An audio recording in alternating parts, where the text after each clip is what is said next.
أحمد الله الذي أمر الناس بالمعروف ونهاهم عن المنكر، وأصلي وأسلم على النبي الأكرم الذي أرشد الناس إلى الأمر بالمعروف والنهي عن المنكر، يخافون يوما تتقلب فيه القلوب والأبصار. أما بعد، فأعوذ بالله من الشيطان الرجيم. بسم الله الرحمن الرحيم. ولتكن منكم أمة يدعون إلى الخير ويأمرون بالمعروف وينهون عن المنكر، وأولئك هم المفلحون. رئيس الحفلة الموقر وسادة البررة وزملاء الصالحين، إني أتمنى أن أخطب بين أيديكم خطبة يسيرة بسيطة حول موضوع الأمر بالمعروف والنهي عن المنكر، فالالتماس منكم جميعا أن ترغبوا في السماع والعمل بالمعروف والزهادة في المنكرات.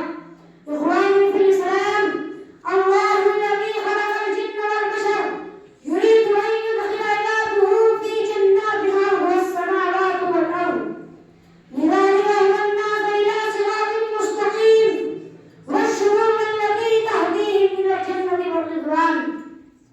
فقال تعالى في القرآن المجيد: ولتكن منكم أمة يدعون إلى الخير ويأمرون بالمعروف وينهون عن المنكر، وأولئك هم المفلحون. إن هذه الآية تدل على أن المسلمين يجب عليهم أن يشكلوا فئة خاصة تأمر بالأمور الصالحات والخيرات وينهى عن المنكرات والفواحش والذنوب الكبيرة والصغيرة. عندما تقوم هذه الجماعة بهذا الأمر المهم، فعدد كبير من أفراد المجتمع البشري يستحق الجنة وآلاءها، وعندما تنصرف هذه الفئة عن وظيفتها يستحق عدد كبير من الناس العذاب الخالد والجزاء الدائم المقيم. إخواني، ألا تعلمون أن أحد صفات المؤمنين والمؤمنات أنهم يأمرون بالمعروف إذا وجدوا الفرصة وينهون عن المنكرات والفواحش إذا منحوا الوقت لهذا العمل الجليل، كما ذكر الله تعالى في كتابه الخالد الباقي إلى يوم القرار.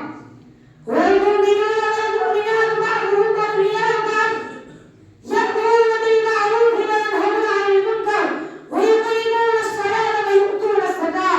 إن الله تعالى قدم ذكر الأمر بالمعروف والنهي عن المنكر ثم ذكر إقام الصلاة وإيتاء الزكاة.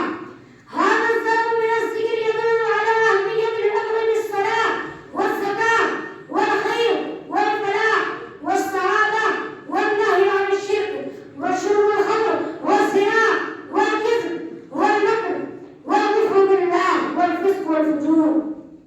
حينما يطلب العبد الأمر بالمعروف والنهي عن المنكر في مجالسه ومحافله، في بيته وحجته، في درسه وتعليمه، يترك الله تعالى قبول دعوات عبده. لا يتوجه الله الخالق الجليل إلى دعاء العبد ولا يقبله إلى نصر العبد والشرور التي تهديه إلى الجنة والرضوان. فقال تعالى في القرآن المجيد: ولتكن منكم أمة يدعون إلى الخير ويأمرون بالمعروف وينهون عن المنكر، وأولئك هم المفلحون.